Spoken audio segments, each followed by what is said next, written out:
Pessoal, tá rolando um conflito nas redes sociais depois de uma declaração do Tarcísio. Pois é, seria o Tarcísio de Freitas um grande traidor de Bolsonaro depois da sua fala? Pois é. Vamos entender um pouco mais disso aqui. Para quem não tá sabendo o que aconteceu, eis aqui a matéria do Gazeta Brasil. Tarcísio de Freitas, abre aspas, não se briga com Moraes, a gente se une a ele. O governador de São Paulo, Tarcísio de Freitas, republicanos, figura entre os possíveis candidatos da direita para a disputa presidencial de 2026. Recentemente, tem desempenhado um papel de mediador nos conflitos entre aliados do ex-presidente Jair Bolsonaro, PL e o Supremo Tribunal Federal. Pois é, o Tarcísio deve ser um traidor muito grande em falar que não se briga com Alexandre de Moraes, se une a ele, não é? Pessoal, eu que não sou um bolsonarista, raiz igual, muitos que me acompanham, eu não mordo uma isca como essa que a velha imprensa quer implantar e a discórdia entre Tarcísio e Bolsonaro. Se tem uma coisa que já ficou mais do que demonstrado, é que Tarcísio é fiel aos ideais da direita e ao próprio Bolsonaro. Então, os bolsonaristas hoje atacarem o Tarcísio com base numa matéria feita por essa imprensa que gosta de causar o caos. Ah, meu amigo, é insano. E se você observar a grande imprensa aí, eles fizeram um contexto de que o Tarcísio é um aliado do Alexandre de Moraes e que traiu o Bolsonaro. Não cai nessa isca não, tá? Vamos lá, vamos pensar racionalmente. Se você fosse o Tarcísio de Freitas, governador de um estado, que já passou 1 ano em 3 meses sem entrar em conflitos diretos com o Supremo Tribunal Federal. Não precisou entrar em atrito. Está fazendo o papel dele, está ganhando popularidade cada vez mais, sem nenhum conflito com o Supremo Tribunal Federal, que tem o poder de, por causa de uma reunião, tornar o Tarcísio inelegível. Por causa de um evento que o Tarcísio possa fazer, torná-lo inelegível. Para que o Tarcísio vai entrar em embate se ele está fazendo o governo dele da forma que tem que ser? Então, quando ele foi questionado, e aí, sobre o Alexandre de Moraes, não vou brigar com ele. Para quê? A gente se une a ele, aquele que foi interessante. E sabe, Tarcísio não está errado, não. Eu sei que muitos de vocês não vão concordar comigo. Vão achar que não, que o Tarcísio é um traidor, que está errado em falar isso, que não pode nem citar o nome do ministro Supremo Alexandre de Moraes. Mas vem cá, vou contar um segredo para vocês, você não espalha para ninguém não. Tem hora que você tem que saber que o outro é mais forte do que você. E aí, você finge de morto, tá? O negócio é esse. Vou dar um exemplo para você. Você acha sinceramente que aqui no meu canal eu falo tudo o que eu penso? Pois é, não falo não. Porque se eu falasse aquilo que eu penso, pois é, a chance de ser preso é real, tá? Mas a gente tem que entender o seguinte, dá uma de João doido, falar besteira antes da hora, coisa que o Bolsonaro fez muito, diga-se de passagem, e depois perder o canal, perder a possibilidade de continuar falando e ir parar atrás das grades, porque eu sei que a minha força é menor, ou usar de inteligência, ir com calma, tranquilidade, mas ainda poder se expressar, ainda que de forma mais prudente. É isso. O Tarcísio de Freitas, hoje, na minha visão, representa um dos melhores políticos do Brasil. O Tarcísio de Freitas está sabendo fazer uma gestão eficiente no estado de São Paulo e vocês sabem que, para mim, ele faz um bom trabalho. E não compra esse discurso de que é um traidor do Bolsonaro, porque ele não sai gritando contra o Alexandre de Moraes. Não deveria fazer. Ele é um governador do estado. E se você parar para pensar, nenhum governador do estado está fazendo isso. Eles sabem. Manda quem pode, obedece quem tem juízo. Mas isso não quer dizer que amanhã ou depois o jogo mude. Tá? Então, concordo com o Tarcísio de Freitas do ponto de vista de ter cautela aqui. Mas, já que o Tarcísio não vem entrando muito em embate, eu tô gostando de ver a imprensa. Aquela boa e velha imprensa que tinha o Lula e o STF como os arautos da democracia resolveram colocar as garrinhas de fora. Pois é, estão tomando coragem de fazer ataques ao STF, ou melhor, questionamentos. Questionar o STF é fazer ataque, né, na visão deles. E até a Folha de São Paulo. Olha isso. Falta de transparência marca a viagem de ministros do STF e do Procurador da República à Europa. Realmente uma tremenda vergonha isso, né? Eles são nossos funcionários, eles recebem do dinheiro público, mas, infelizmente, não prestam contas a nós que somos os patrões. Os ministros do Supremo Tribunal Federal, Gilmar Mendes, Dias Toffoli, além do Procurador-Geral da República, Paulo Gonet, devem participar de eventos jurídicos na Europa, em um intervalo de 2 semanas. Pois é, fériasinhas de 15 dias, né? Só para variar. Mas não divulgam informações sobre as viagens, custeio e período fora do Brasil. Estão de férias? O que eles estão fazendo na Europa? Estão de viagem de lazer ou viagem a serviço do Brasil? Se é a serviço do Brasil, quem está custeando? Alguma empresa privada que talvez tenha processo em Brasília ou não? E aqui está uníssono. A coisa é tão escancarada que desde esquerda, Ópera Mundi, Brasil 247, todos esses questionando a imoralidade de não prestar esclarecimentos à população.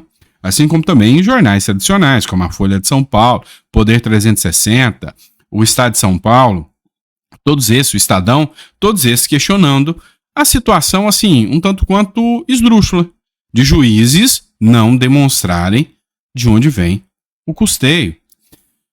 Matéria da Hora Brasília. Magistrados participantes do primeiro Fórum Jurídico em Londres não revelam quem financiou as suas viagens, diz o Globo. Pois é, mas quem pagou as viagens? Quem bancou tudo isso? Foi o dinheiro público ou foi alguma entidade privada? E se foi a entidade privada, quem foi? Quais as ligações possíveis com o Supremo Tribunal Federal e qual o interesse dessas instituições bancarem? Isso são informações que urgem da necessidade democrática da transparência. É um princípio básico do direito, o princípio da transparência. Pois é, mas a população, e cá entre nós, não vai saber tão fácil disso. Provavelmente vai ser uma daquelas ações que vai ficar em sigilo e nós nunca saberemos. Mas algumas coisas a gente acaba sabendo. Imagina, é tão esdrúxulo. Você já imaginou o caminho que o Brasil está andando? Não vai demorar vocês ouvirem uma matéria do tipo, olha, a Câmara, a Assembleia resolveu ouvir traficantes ou ex-traficantes para saber como melhorar as condições dos presos. Dá até para acreditar que alguma matéria dessa pode ser veiculada no Brasil, que isso pode acontecer. Não dá para acreditar? Não? Pois é, se você não acreditou, você errou feio, porque essa matéria já existe. Matéria da Revista Oeste, está em todos os jornais. Pode olhar o Antagonista, pode olhar o Poder 360. Ex-traficantes vão à Assembleia do Rio de Janeiro defender saidinhas. Pois é o Brasil de hoje. Os ex-traficantes talvez têm bem mais voz do que vocês. A Assembleia Legislativa do Rio de Janeiro, conhecida como ALERJ, vai promover uma audiência pública com ex-traficantes para defender a importância das saidinhas, benefício que consta da legislação penal e permite aos presos do semiaberto deixarem a cadeia em algumas datas. Segundo a Folha de São Paulo, a audiência marcada para sexta-feira, dia 3, está sendo organizada pelo deputado estadual Carlos Mink, que é do PSB de São Paulo, do Rio de Janeiro, ministro do Meio Ambiente entre 2008 e 2010. Adivinha no governo de quem? No governo Lula, tá? No segundo mandato. O objetivo de chamar o ex-traficante, segundo Mink, é mostrar que medidas como a saidinha são importantes para que criminosos possam se reinserir na sociedade. As saidinhas foram recentemente extintas por lei aprovada no Congresso Nacional. Entretanto, o presidente Luiz Inácio Lula da Silva vetou a proibição das saidinhas por questões humanitárias. O fim das saidinhas vai cortar uma das principais portas da ressocialização. É como se houvesse uma prisão perpétua, declarou Mink à Folha de São Paulo. Ficou vermelho de vergonha de ler uma matéria dessa? Pois é, eu também.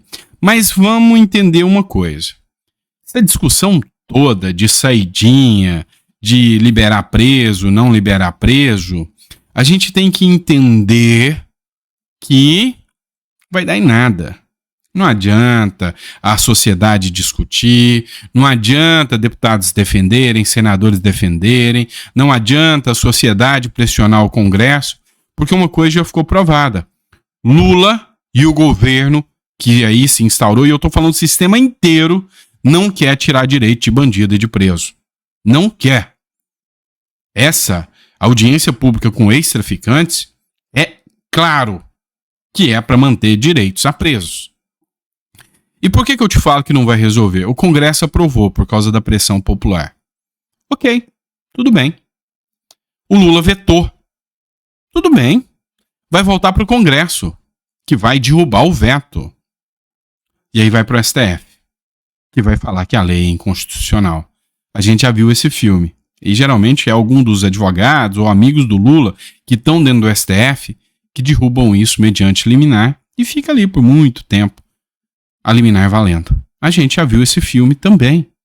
Acabou de ver esse filme com o fim da oneração das folhas. Então, meu amigo, continue tendo em mente que você, a qualquer dia ou qualquer noite, você e sua família podem receber a visita de um desses criminosos que está se ressocializando e pode voltar a cometer delitos. E aí, você não pode fazer nada, porque o sistema, o Estado, o governo está defendendo não você, e sim o bandido, tá?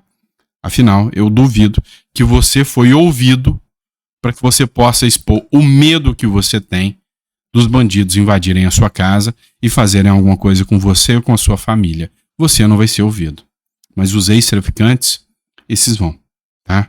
E aí, é alguma coisa tipo, sei lá, o que eu posso citar como ex, né? Eu acho que o ex não existe. Eu acho que a pessoa que uma vez ela já teve ali, sabe? Ela continua com os conhecimentos, ela pode não fazer mais. Mas o ciclo, a relação é como um juiz. Não existe ex-juiz. Essa é a minha visão. Existe um juiz aposentado ou um juiz exonerado. Ele continua sendo juiz. Então, eu tenho essa visão aqui. Vamos lá. Cadê os artistas? Lideranças indígenas dizem que as coisas pioraram muito com Lula, mas ninguém fala disso. Olha só a fala das lideranças indígenas sobre o caso. Você falasse como uma liderança do povo culina, como está a situação na região do Vale do Javari em relação a invasões de caçadores, de garimpeiros, de todo esse tipo de pessoas que entram na terra indígena? Primeiramente, bom dia, né? Então, lá no Vale do Javari, depois da morte do Bruno e Dom, na minha visão, eu como liderança do povo culina, né? Eu que vivo lá naquela região, a gente sofre. Não mudou nada, né? Só piorou. Só a piora, né? Cada vez mais pior. Tá tendo muita invasão, muita mesmo. Caça, pesca ilegal, né? A gente expulsa eles, encontra no lago, expulsa, mas não tem jeito. O que eles fazem é ameaça a gente, entendeu? Inclusive, quando eu vim pra cá, pra Brasília, eu fui ameaçado verbalmente, né? O cara chegou na moto e começou a falar um monte de coisas, assim, que eu fiquei bastante triste e, ao mesmo tempo, um pouco com medo, né? O que ele falava? O que ele falou pra mim foi o seguinte, né? Cheguei em Benjamin, né? Pra mim vir pra cá, pra pegar o voo. Foi quando 2 homens chegou numa moto, né? Estavam de capacete, eu não reconheci. Falando assim que eu tava brincando com a minha vida, que eu tava denunciando dos caras que estavam trabalhando lá, né? Lá na trabalho, que eu tava fazendo ele perder o dinheiro dele que ele tava investindo ali, entendeu? E também que se eu continuasse assim, a palavra do bandido fala, eles iam me salgar, né?